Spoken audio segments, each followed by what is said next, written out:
Being both a film student and production assistant in Arizona recently got me thinking about what it really takes to become an independent filmmaker. We hear about film hubs such as LA, New York, and recently Atlanta, but what about here in Arizona? What do we have to offer?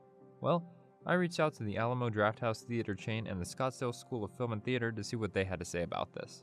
We have about $1.5 million worth of quality cinema equipment. Everything is industry standard up to current specs needed to be able to get the students to use current stuff, so when they go out into the field, when they do graduate and they're ready to work, they're not used to 80s and 90s style equipment.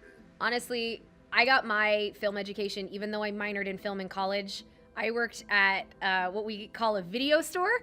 I worked at a video store for about 7 or 8 years. I worked at Hollywood Video, and to be honest, that's where I got the best of my film education. Sure, I had textbooks and I went to class, but I rented as many movies as I could a day. I watched as many movies as I could while I worked there.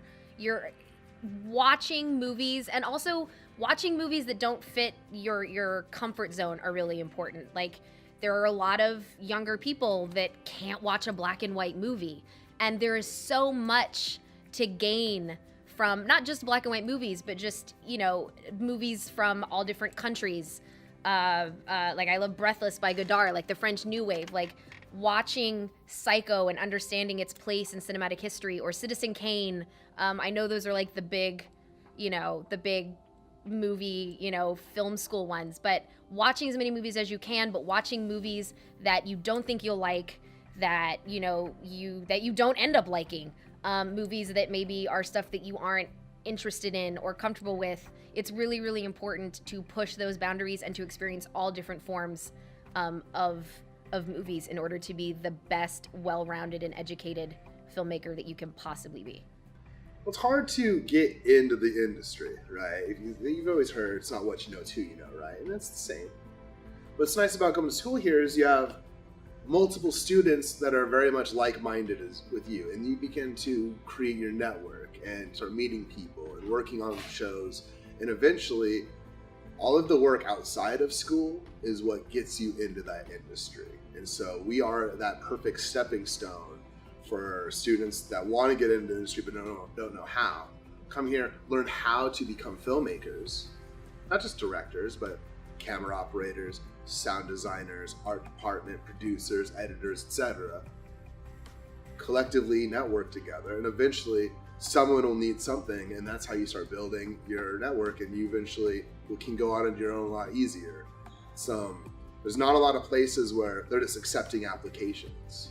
You have to know that person, and this is the best place to find somebody if you don't know how to start that process.